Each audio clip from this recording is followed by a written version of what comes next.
Bonjour à tous! Adventures of Lolo sur NES est sorti en Occident en 1989.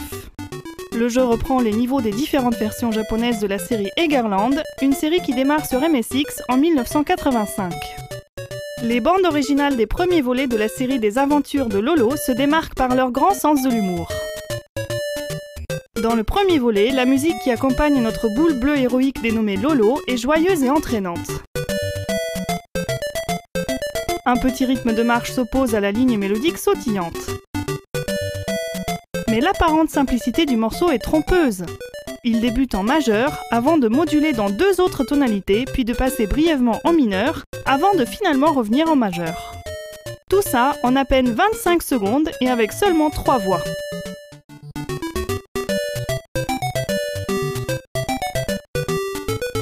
Dans Adventures of Lolo 2, le thème principal du jeu rappelle beaucoup le morceau original, par son rythme ainsi que par le début de la mélodie.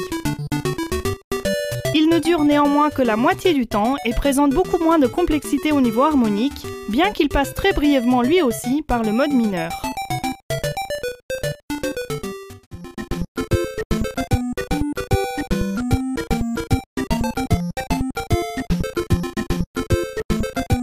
Dans Adventures of Lolo 3, en plus de notre rythme de marche et de la mélodie sautillante, on retrouve des modulations et un passage par le mode mineur.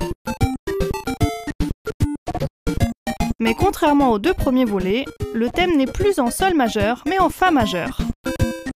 Le choix d'utiliser un thème musical relativement court et très répétitif, pour un jeu avec des niveaux relativement courts et très répétitifs, peut sembler étonnant.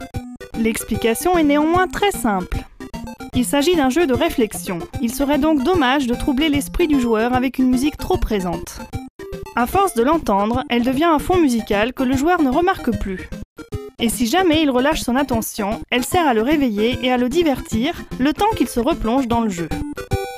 Ce qui est certain, c'est qu'une fois le jeu terminé, son thème musical reste incontestablement l'élément que l'on garde le plus en mémoire.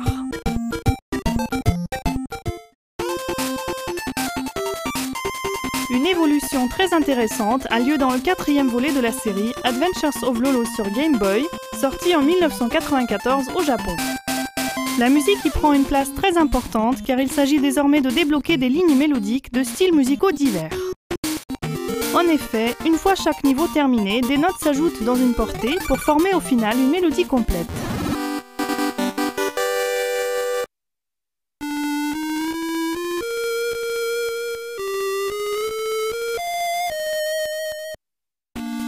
Nous avons alors droit à une grande variété de styles musicaux, comme la musique hawaïenne, orientale ou encore house.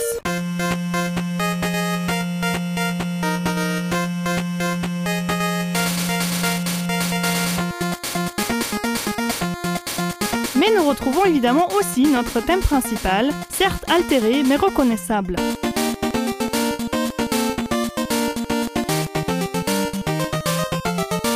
Dans la version Game Boy, il semblerait que les développeurs aient voulu donner une motivation supplémentaire aux joueurs pour terminer chaque niveau. En faisant cela, ils ont finalement créé plus de variété dans le paysage musical du jeu et l'ont rendu moins redondant sans pour autant nuire à son caractère de jeu de réflexion.